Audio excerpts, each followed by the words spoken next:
Hello, everyone. Welcome to another episode of TCG Talk. Back today with another video.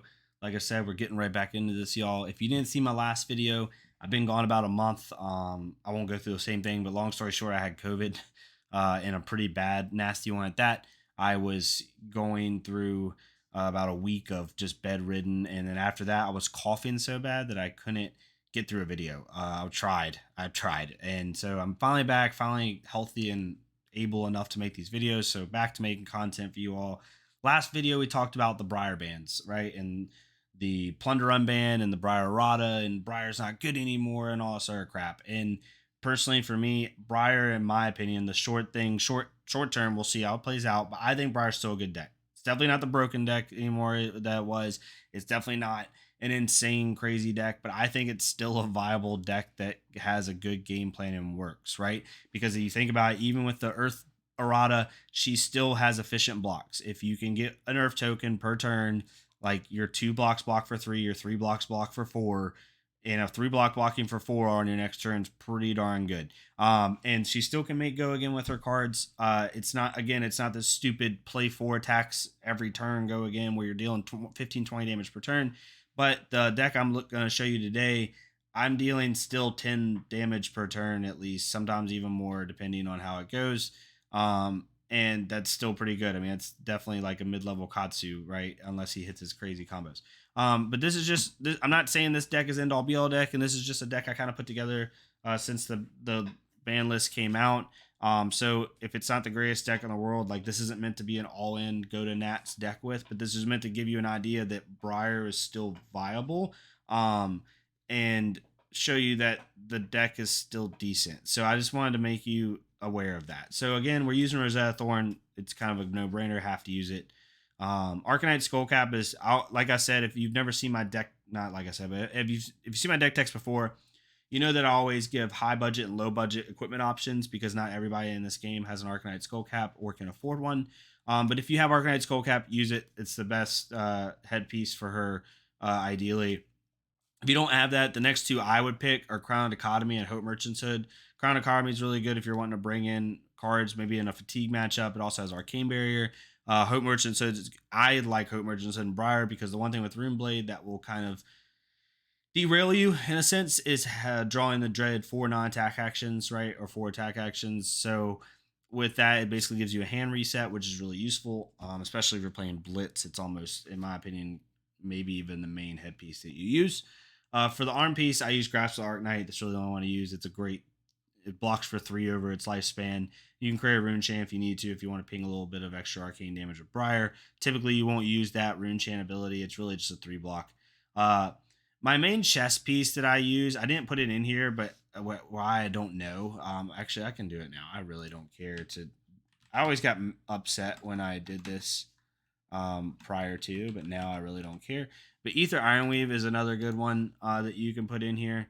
I use Ether Ironweave. It's a 1 block, and it allows you to basically gain 2 resources and use your Rosetta Thorn again. So that's why I like it. Bloodchief Skeleton is really good as well because it's a 3 blocker over its lifespan. It's basically what you're going to use it for, because you're not going to make Rune Chants with Briar. So when you have the Grasp Bloodchief Skeleton combo, you're basically trying to block better, which is good for Briar now because I think Briar is more of a mid-range deck that now blocks pretty efficiently. So if you have 2 blocks blocking for 3 and 3 blocks blocking for 4, and then you have an equipment set counting Skullcap that blocks for 7 over its lifespan, possibly more when Skullcap's turned on, you're blocking really efficiently with equipment and you're still putting out pretty good damage. So I think it's still a good deck. But I use Ether Ironweave. I just like being able to pop off my Rosetta Thorn when I want to, at the end of a turn or something like that. So it's really good for that. It just allows you to gain 2 resources and be able to pop your Rosetta Thorn off. Or if you're using like a Command and Conquer or something like that, you can use it for that. Snapdragon Scaler is just kind of the obvious. Now I used to use Spellbound Creepers a decent amount, but now with Plunder Run being banned, Spellbound Creepers with Briar isn't as useful. I wouldn't honestly use it. There's not a ton that you can use Spellbound Creepers for with Briar anymore, in my opinion. We'll have to wait till Everfest, see if she gets some new toys. I just think Snapdragon Scalers at this point is better for you. And then I have Null Rune in here for the Kano matchup, obviously. But that's what my equipment set looks like. I guess my ideal equipment set, not knowing my matchup, would probably be Arcanite Skullcap, Ether Ironweave, Grasp the Arknight, Snapdragon Scalers. So, these four right here. But you can obviously switch it up how you want. So getting into the deck, this is a lightning based deck. Biggest thing, the key takeaway for this is what I'm trying to do most turns is pump card slash give a card more arcane damage, and then do one attack with go again, either conditional or automatic, and then play my Rosetta Thorn for 2 and 2. So you're basically hitting for 5 to 7 damage on your attack, maybe more if you have like a nimblism. So basically like 4 to I guess 8 damage on your attacks, and then you hit Rosetta for 2 and 2. So you're hitting anywhere from 7 to 12 damage, which is still pretty good per turn. On top of making an Earth token, on great turns in this deck, I'm attacking twice and then hitting with Rosetta Thorn, but we'll get into that. So for me, I put in all of the Elemental Rune Blades cards. I put in Arcanic Shockwave. It's a great card. If you pair this with a Weave Lightning and you have another lightning card in your hand, it's really good because you weave lightning, giving it +3, and then if you fuse Arcanic Shockwave, it's going to get that one arcane ping, and then it's also going to get go again because of weave lightning, right? So ideally with weave lightning, this is hitting for 7 with one arcane and go again, and then you come with Rosetta for 2 and 2. So it's a really good card. I enjoy it. It's a 0 cost, so doesn't cost anything to play.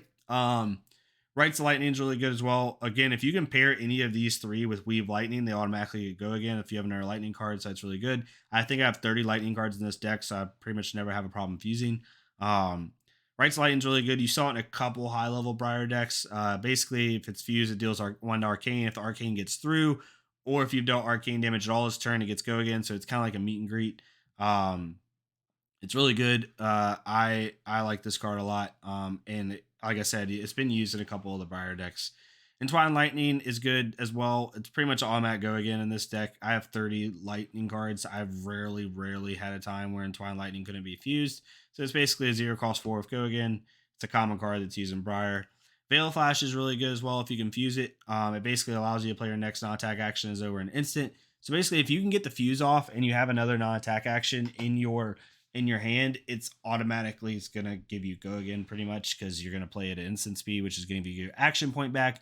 So all three of these Elemental Runeblade attack actions can get you go again pretty consistently. And it just works out really well. And if you compare those with a Weave Lightning, that's even better, right? And I just like the cards. They're good cards. They attack well. And yeah, so I think that's definitely viable, and you can get go again more times than you would think.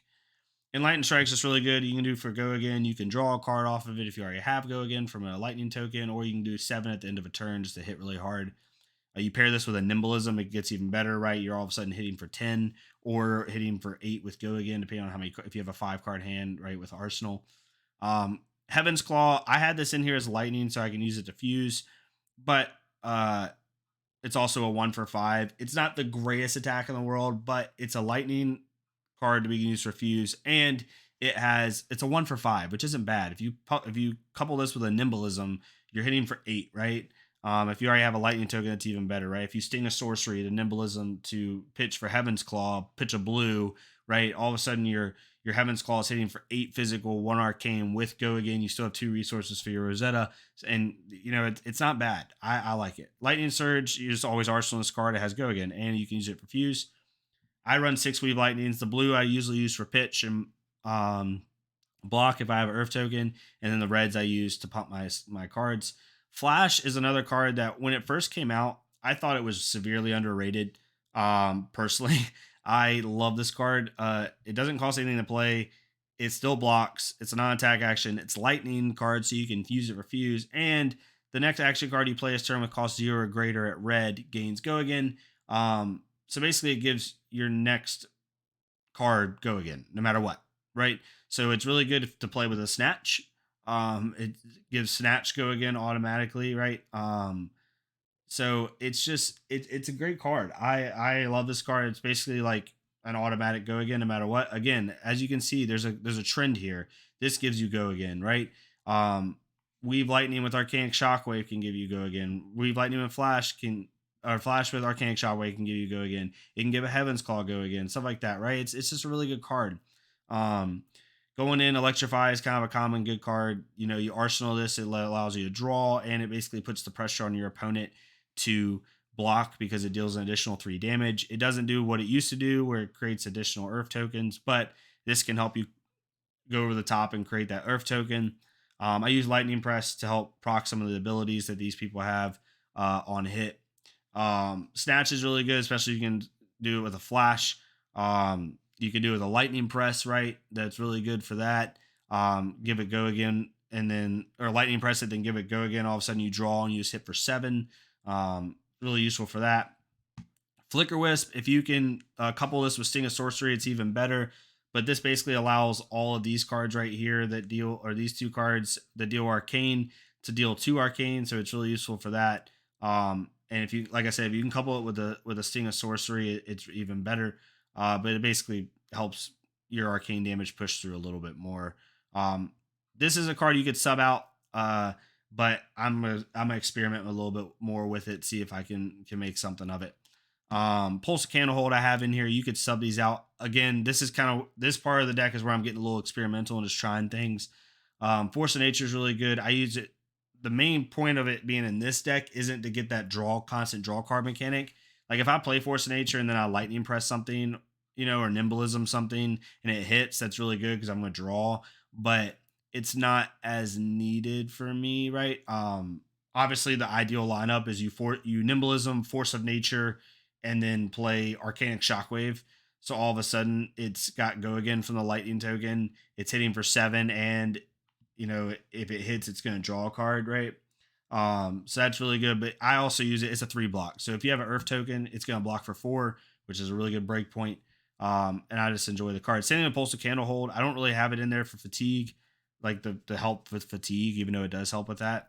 I have it because it's a yellow pitch. I can pitch it. It blocks for 3. So if I have Earth token, it blocks for 4. These 4 cards are basically to give me 4 block, which is really good. Captain's Call, I put this in because it's going to affect all my attacks. Basically, all my attacks can get go again with this card or +2. So between Captain's Call and Flash, I have 6 cards that will automatically give all my attacks go again, no matter what. So that uses really well. The one card that's really experimental, I'm going to try Channel Thunderstep a little bit more. I don't know. I don't think I have enough pitch for it personally. I have 12 blues in here. But I'm going to try to see if I can do this to keep giving myself go again. And just kind of, you know, use it for that aspect. I only put 2 in. Again, similar to Pulse of Candlehold and Force of Nature, it's really good because it's a 3 block and it's the yellow pitch. So I have, you know, 6 cards in here that block for 4 with the Earth token. So really efficient blocking. If I can push through 10 to 12 damage a turn and then block for 4, it works really well for that. Plus, Channel Thunderstep stays on the field as long as you're pitching lightning cards, which isn't super hard in this deck. And then finally, Sting of Sorcery and Blink. Sting of Sorcery is pretty common. Everybody knows this. If you can pair this with a Flicker Wisp, it's really good. And if you can pair it with something like a Rites of Lightning or Arcanic Shockwave, it's also really good. Because now the opponent really has to pitch a lot in order to prevent those on-hit effects. And then finally, Blink. This is really good to play for pitch. It doesn't block, which is a little bit sad for a blue. So you could honestly sub this out if you wanted to, but I like it because I may play, you know, a snatch, right? Or yeah, a snatch, and people think like I can't give it go again, or think I'm gonna use Snapdragon Scalers. Well, I play a blink, and all of a sudden, if they didn't block out, I drew a card. Now I gain my action point back, right? Because it's an instant speed. So you can do similar like Spellbound Creepers. You can kind of do some unique stuff with this card. But overall, like this deck, it's not a world-ending deck, right? But it's a good deck. It has a game plan, right? You're trying to give go again as much as possible. Use those lightning fuses to do arcane ping, arcane damage, you know, and you're just gonna do mid-range chip damage and efficiently block, right? Especially if you have the equipment set where you're blocking with Grasp and Skeleton and Arcanite Skullcap, like you're blocking for 7. You also could put Findle Spring Tunic in here that blocks for 1 and also gives you 1 resource, which is really good for Rites of Lightning, really good for Veil of Flash, stuff like that, to get those off for free. It's just a really good, I think it's a good deck, and I think it's viable. You can also use a Channel Mount Heroic deck as well. We'll talk about that later. I put a deck tech up a while back about it, but we'll probably do another one, not to go super in depth on it, but just to talk about the deck. But let me know what you think of this. I think it works out pretty well. There's a little bit more non-attack actions than attack actions in this deck, so you could play around with that. Honestly, the best thing, if I was going to take out anything in this deck, I probably would take out the Flicker Wisp and put in another set of attacks. Sorry, dogs are excited. And another set of 3 attacks. That's something you could do. But let me know what you think of the deck. Again, I think Briar is viable. I think you just got to play her differently. You can't just dump your hand and not use your brain. You actually have to play efficiently. But yeah, let me know what you think of the deck. Let me know what you think of Briar, what you're thinking about using with her, what your thoughts are on her. And yeah, I'll see you all next time on TCG Talk. Thank y'all so much.